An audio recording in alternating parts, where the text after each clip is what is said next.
All right, welcome back. You know, it's funny. I had a very interesting conversation with a mentor of mine this morning, and he said something. And he said, "If you are afraid to lose, then you won't have the confidence to win." And for me, that just kind of like hit me kind of right between the eyes. And it's just like, we're all competitive. Me and you, I see you day to day. You see me day to day, put in the work. And I think sometimes it's just like there's certain risk factors and hesitation on certain things. But at the same time, we forget, like, I know, at least for me, sometimes I have to remind myself of the vision of what I'm asking for. Mhm. Don't swing small and then still want the big hit. And so for me, it's just like, okay, like what are some of the risk factors that I'm taking, trying to, I guess, play small when I want the big hit? I don't know. What's your take on that? Um, there's so many different angles you can go with it. I'm just right off the bat, I'm thinking of a song. It's an old school song, Switchfoot, and one of it is one of the lines, the lyrics from it is when you remember when you were younger and you had everything to lose, meaning you didn't have anything yet. So the world was still like this open like oyster that you could achieve anything. So you have more to lose. But I think as we get older, then it becomes more restrictive. It's like a funnel. Like so instead of seeing the world like this chalkboard that you can write like dry erase boards is like open slate, it actually kind of becomes like this inverted funnel Yeah. where you have this tunnel vision and you can only see things along that path. It's like I go back to like we all know people that have their degrees, have a ton of education, but they're not happy with their life. They're not happy with their career. They're not making the money that they want, and it's because, oh, I have this lane and I have to stick within this lane. And then in contrast, I know more multimillionaires that have never stepped foot on a college campus. And it was because they didn't limit themselves to a certain level of thinking that, oh, I can only do this job. They said, I'm going to make it or I'm going to make it. And I think that kind of goes back to that level of thinking. And sometimes it's self-inflicted that we put these restrictions and we put these parameters on ourselves. I think that comes with like, that comes with experience. And I think risk is relative to the person that's taking it and also the person that's telling them to go for Mhm. it. I hear a lot of like coaches and gurus. It's always like everybody should be an entrepreneur, everybody should go for it, whatever. Now's the time. No. And I sit back and I'm thinking to myself, no. I think back to when I first began this game. I honestly, I tell people all the time, it was a little bit of ignorance and a lot of naivete. Like I didn't know what I was actually getting into, and I had mentors that they weren't telling me not to do it. They were saying, hey, like if you do this, this is what's going to happen Mhm. and it's unavoidable. Like it's part of the game. So if you're willing to go for it, like really go for it. A couple years back when I was running this TV station, and we were interviewing this guy, and this guy said something. He said this equation: S minus M equals D. Suffering without meaning equals death, Mm. and that death can come in many forms, whether it's depression, whether it's a little piece of you dying off and stuff. So many people are afraid to sacrifice because they don't know what they're sacrificing for. But if you sacrifice for a meaning, then that means that every day you can get up and you can say, one more day. Let's see what happens at the end of the day. Mhm. Let's see what happens if I just get up and go to the gym. What happens if I just make that phone call? What happens if I just Yeah. ask for help when I need help? And so I think a lot of people just self inflict suffering on themselves without thinking about what's the outcome. Yeah, and let's face it, we live in a world that we want to cut out the suffering. And who wants to suffer? Like no one wants to suffer, but it's also an inherent part of, you have sunshine, you have rain, you have day, you have night, you have joy, you have suffering. I mean, those are all of the things part of the human experience. And I mean, that transcends past business. That transcends into who you are developing, who you becoming, who you growing into as an individual. And I'm thinking of a situation, or I'm thinking of a time when a very, very dark place in my life, hurtful place, a cousin of mine passed away at the age of 32. And my grandmother she had to bury him. And I remember she went over to his house and she was cleaning the house that he was in. She was, just doing some things around there, cleaning up. And in her tears, she was still doing the work. And I just remember just the expression on her face, and she said, "We still have to go on, and things have to get done." And I always remember that because it's like even within the suffering, you still have to, just like you said, there has to be meaning to what you do, and it could be in the little things. It doesn't always have to be something amazing and super, revelational. But there's still a work to be done, and I think that's the part that so many times we get short sighted. I'm feeling suffering; it's a bad thing. End game, I stop moving forward or I stop striving. But it's no, within the suffering, I got to realize that I got to live to fight again another day. I got to pick up my sword. I got to attack my demons. I got to attack my enemies, whatever it is in front of me, and work towards that next goal, that next Yes. step. Yes, and I think honestly, like there's been times when I'm just going at it and I'm just like battling, and everybody else, the perspective outside is like, oh my god, you're up, you're winning, but it's like Mhm. you're going through some things and you're battling, and then right when you're about to turn the corner and about to have a light of day, that's when the victory comes. But a lot of times or whatever, you don't know that the victory's coming. Mhm. You just think to yourself like, okay, like I'm on my last leg, like I need to crawl. Anybody listening to this, if you gotta crawl to the finish line, crawl to the finish line. Mhm. Just finish. Just finish, just so you can make it to the next day. Mhm. Even you don't need to run and have like a pure defined victory or whatever. Sometimes wins are ugly. Like Mhm. just take the ugly win. And that's Mhm. some things that I've had to learn too. Is like you gotta take the ugly win. Right. Period. And another thing to that is, how do you define your wins? Like, what are your wins? Some days, I just make it home. I am not battling through just traffic, but people. I mean, all the frustration that we got to deal in this world. I mean, forget even looking at world politics and social media and the news, just the things that we have to deal with on a day to day basis. And I would say the second for me, I cross that threshold, open my door, walk in, and my kids run up and they hug me. Like for me, that's my win. That's my Super Bowl. I'm never gonna throw a touchdown like Brady in the Super Bowl, but for me, it's getting home, my kids running up to me, "Daddy, you're home," arms around me. That's my win. There's a lot of other wins that I'm Yeah. seeking, but that for me, that's that victory moment, and I achieved it in that day and in that moment. I think too, it comes down to like what are your metrics for success overall? You know, do you really need to hit everything, or do you need to just hit a few core things? You know, one of my things that I do, and on my whiteboard in my home office, like I have this thing that's right. I have these crowns and stuff like that. Okay, like did I earn my crown today? Like, Mm, did I? Sometimes I'll be honest with myself. I will literally corner in a little corner of the crown because I'm just like, you didn't do it today. Like so, you didn't show up fully. explain to the people out there, like, what is this crown system for you? I think at the end of the day, look, you are the king or queen of your own lives and your own kingdom. Mhm, And you have to realize where you are in the growth of your actual kingdom. Because you heard me tell it a couple weeks ago. Your throne is your position of power, and a lot of times we are stepping off of our throne because we're distracted.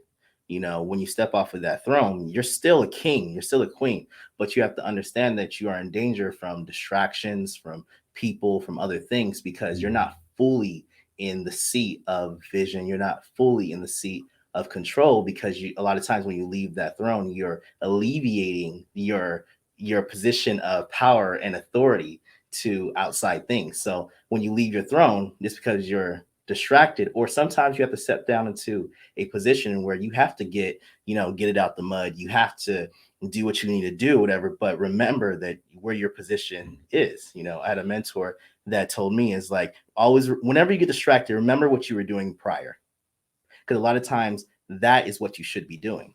What's the mhm. primary focus? Like, where are you at? You see a lot of companies go down, a lot of people go down too, because they forget the vision. Mhm. You can forget the vision, and then next thing you know, you're distracted overall. I Mhm. remember back when I was in high school, right? And I was a wrestler in high school, and this is right before league championships and all this stuff, right? And this is my Rocky story, so lean in. Mhm. So I cut weight that day, and I was wearing a sauna suit. I think that day I'd ran about like 13 miles, and I ran to the back of the hills up in by Cal State San Bernardino. So those are not familiar, Cal State San Bernardino got some hills at the back of it. Mhm. And I ran up there, and I ran to the top of it, and I had to go to practice, right? And those that are not familiar with wrestling or whatever, like a lot of times your spot can be challenged. Somebody can challenge your spot for whether you're varsity or not. Like a JV can challenge your spot.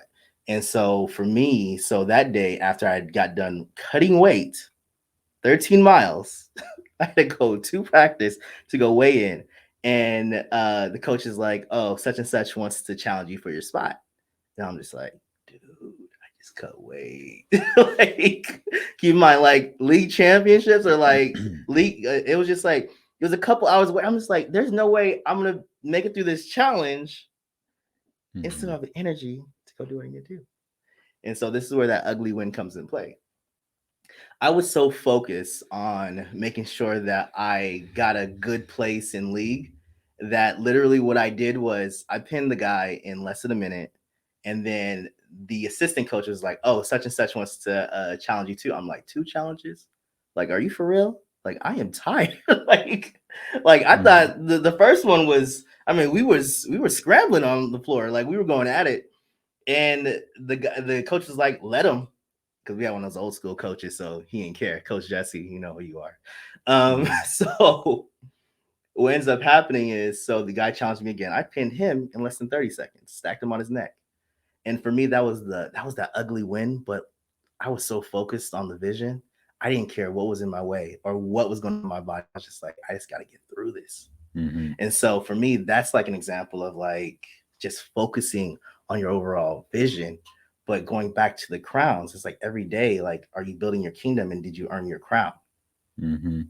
And so that's just an example of that. It's building those wins. Oh yeah. It's building those win moments, and one of the things that you mentioned too, and for those of you that didn't catch it, was not only being in your position as a king or a queen, but recognizing not to step out of your position and making yourself vulnerable. So for like one, in that situation in your wrestling decision, you could have not stepped up to the challenge. A king always rises to the and a queen always rises to the challenge, right? So when you were called out, when your position was called to test, you fought for it. And I think a lot of times people also forget stepping into your place of position as a king or queen also requires something. It requires action of you. And the other Yes. part with that is knowing when not to take action. And and I'll bring up a recent scene that I think we all know about, like the Chris Rock, Will Smith situation. And we had a long deep discussion on this one. You like either one or dislike either one of them. They are both very powerful, very very powerful Yeah. men, very rich men. But the problem what Will Smith did was he took himself out of his power position, Yep. and he acted out of emotion, he acted out of anger. And so many times you see people, whether it's that have influence, that have power, that have money, they let emotion get the best of them, and they feel they have to act, where that was a situation he could have handled that 20 Right. different ways other than You that. either master your emotions or you become a slave to it. And I think that's the challenge for I think each and every person listening, whether you're working at Subway making $15 an hour, or whether you're the CEO of a company making 15 million a year, is knowing when I'm put in this situation. Do I need to step up, and when do I step up, and also when do I have to have control over my emotions, and just sit where I'm at and not move out of that seat, not move out of that position. Because there's a saying, and Garrett, Garrett White, he always speaks on this. Many men and a lot of people that have reached a certain level of power and influence, it's either boredom or burnout. And so sometimes people feel that, okay, they're just burned out, so they don't take the effort, or they're bored, Yeah. so they step out of that power position. And then, whether it's drugs, alcohol, all the different vices that we can get ourselves caught up in, and they forget, I need to stay in my power position. And I think that's a really key point that I think every one of us needs to realize. If you're going to maintain your position and continue to grow, you also need to recognize there's times I need to stand firm, and there's also times I need to stand up.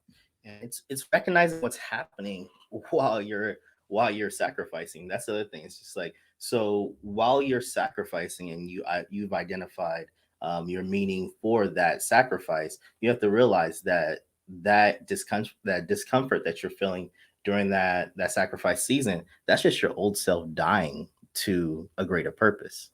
So really, your body and your mind is mourning who you used to be in order Mm, for it to welcome who you will become.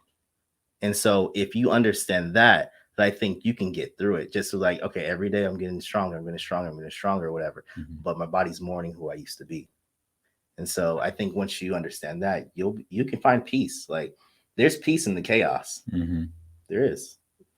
It's when I had a meeting with a very powerful business lady. She's had multi-million-dollar businesses, and it was interesting because she was kind of reflecting to me a time when she had the multi-million-dollar house, the cars, and everything else, but her marriage was falling apart. And from the outside, it looked like she was in a place of Yeah. power. And now she's went through the divorce, sold off a lot of those things, still in build mode again, but she's at a much greater level of peace. And it's so interesting that how right now in society we're every influencer and every major post is telling us, okay, strive for this, but it's still giving you that impression that you need to have this or you need to attain this to give yourself validation, to feel in a place where I feel good about myself. When in actuality, I mean, and I got to speak to whoever is out there listening to this. I mean, if you're driving in a $2,000 car, or you don't even have a car, if you're living, in grandma's basement, realize your value, and also realize your potential, and realize you never step into your full position while you're walking on this earth. Like, it's always a progression. I haven't hit it yet, you haven't hit it yet, and we're always still growing, we're still stretching and becoming that person that we're called to be. But it's got to start from a place of saying, it's not reflective of my bank account, it's not reflective of the title that that's on in front of the door. It's more of a reflection of the value that I see within myself, and knowing that I am called to something greater. I am called to a position of greater destiny than this, and I'm willing to go through those pain points. I am accepting that I will have those struggles, like you said, those moments of, I don't know if I can go through this. But that's where you gain that confidence, and that's when you, like you said, you start building on that, and that's when you have those wrestling moments, right? And then I don't want to say the glory happens, but then you start building on it, and you start getting those wins and those victories, and that's when you start putting that in deep in within yourself of like, yes, I can get through this. I'm telling you. And then one of my favorite quotes is, a king gets his crown one or two ways, by birthright or by war. And the reality is that a Mhm, king prepares his land first. But when he prepares his land, it's about positioning. It's always about positioning. No matter where a kingdom was or whatever, it was about positioning. Where is it positioned at? It's going to be positioned by resources. It's going to be positioned by the advantage if attack comes. It's all about positioning, and so many people forget about that. So, like in mhm, your times of pain, your times of hurt, or whatever it is, who's around you to help you rebuild? Who's around you to mhm, help catch you? Who's around? Who has your back when you don't even know that they have your back, whatever, but mhm, they're the quiet destiny helpers in your life, whatever. And so I yeah, think that, I mean, life's always about positioning. And so it's just like you get into your pit, mm. who's there with their arms stretched out, say, hey, let me help you out. Let me help you get out here quicker. I mean, at the end of the day, you got to do the work yourself, but you can only go so far. So let me ask you this, and we'll wrap up with this question is, so I know much of your story for those that have listened to Mhm. you've had some low moments. So when you were at that pit, when you were at that low resource moment, what were the things that helped you most when you didn't have Mm. resources? What were the resources that you had that got you out of it? Oh, man. See, here's the thing. It's always reoccurring because you always gotta you're building on top of them. It was here's the thing, like we all have wins, but I think a lot of times the people around you, they'll see the shadows of like former wins, and so they'll kind of, their energy and their voices will kind of help you move forward in a way, because sometimes when you're in those situations and stuff, you can't really see who you really are. You know, everybody's like, oh yeah, only you can see your greatness and stuff. No, that's not true. And it's just like sometimes your vision is impaired because you just took a hit. And so you got to be able to look out and really hear what the people around you is saying about you, like the truth about yourself. Like, who am I to you? You know, like when you look at me, like, and you know me, so it's just like, what do you see that I could be doing better? Who do Mhm. you believe that I am? You know, I remember one time joking around with my niece, and she says, Uncle Rashid, you're weird. And I said, I was like, Anaya, why am I weird? She's like, I don't know. It's just like the way that you talk to people, and then the way that you just really want to know who these people are, and you just sit there and you Mhm. just listen, and then you just give them. It's like you just it's like she's like she says, it sounds you. People think that you always want to be right, but you don't. You just sit there and you watch people and you allow things to play out. You never intervene when people are doing things wrong. You just sit there and take it, because it's like she was telling me, just like, you have a true interest in the betterment of people. And I was thinking to myself, little girl, 13. What do you know? Mhm. But I had to take that and I really had to absorb it. And I was just like, she just gave me all these praises because of her perspective of me. So it's stuff like that. God will always send people to whisper to you who you are. You ask God, who do you if you ask God, who am I? Like, who am I to you? He'll send somebody to whisper in your ear exactly who you are. Mhm. And so, And that don't need a special title. That doesn't need any money in the bank. That just needs you just being reflective and just being open to hearing and listening. So with that being said, we hope you guys got a lot out of this episode. I know we always do. So we appreciate you guys listening. We love you, and definitely feel free to keep on listening. Like us, follow us. Talk to you soon.